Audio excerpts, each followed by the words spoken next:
Crystal Deal With It focuses on bridging the gap between where you're at now and where you'd like to be. We'll explore wisdom and techniques from a wide variety of domains and industries and apply them to your unique challenges. I love developing frameworks, processes, and storytelling metaphors that enable personal and business growth. Through actionable next steps, we'll build momentum and confidence.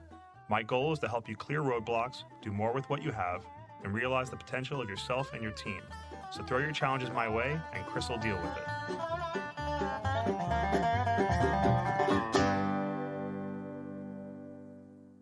First, an AI statement that all elements of this episode are products of the author, Chris Kreuter, and made without the use of any AI tools. Welcome to episode 33 of Chris will deal with it, part 1 of our summer principles series, Live by the Law of Expenditure. This episode can be listened to by itself, but for greater context, refer back to the intro episode number 32.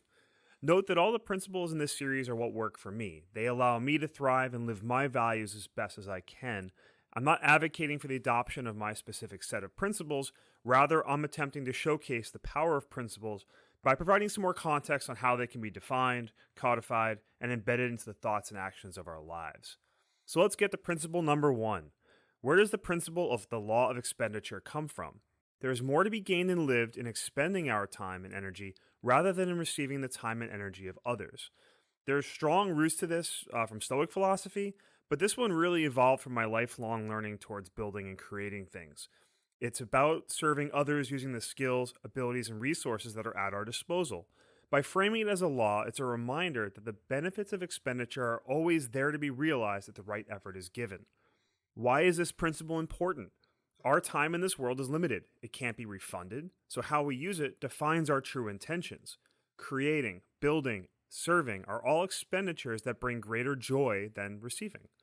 This expenditure forces experimentation, utilization, combination, or coming to terms with ideas. An expenditure comes with risk. It can expose more of our true selves, yet it can be exhilarating. In my opinion, output is where life is truly lived. It's also a reminder to value the expenditure of others, which can come in so many forms. How much of the efforts of our world go underappreciated, yet hold tremendous value? For example, the crew who laid our town's sewer pipes decades ago, the design and manufacturing teams that created the microprocessors that I'm using to help create this podcast, the unheralded novel that makes you question your perspective of the world, the cashier who takes the extra time to double-check your order. There's countless other examples. This is also a helpful mindset to recognize that it's likely impossible to see the full extent of the impact of our own expenditure. Our efforts can ripple on for far longer than we realize, and in different ways than we intended. So it remains important to live in the expenditure itself and rarely revel in the outcomes. How does living this principle impact myself and others? It provides me a sense of accountability. Has everything been given to the task, to others? It raises the consciousness of what energy is spent on. There will undoubtedly be false starts, mistakes, and the potential for regretted experiences. But these shape us too. They can help us shift course towards new frontiers of understanding and ability. And this extra effort does provide inner strength and conviction as well.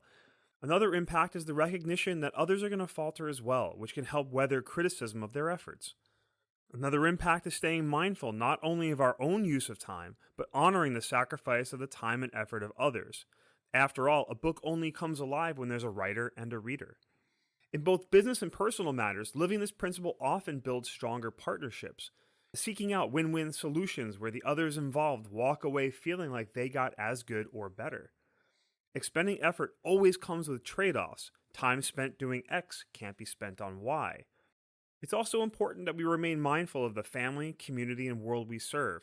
To ignore them in a selfish or damaging expenditure is to ignore and/or hurt part of ourselves.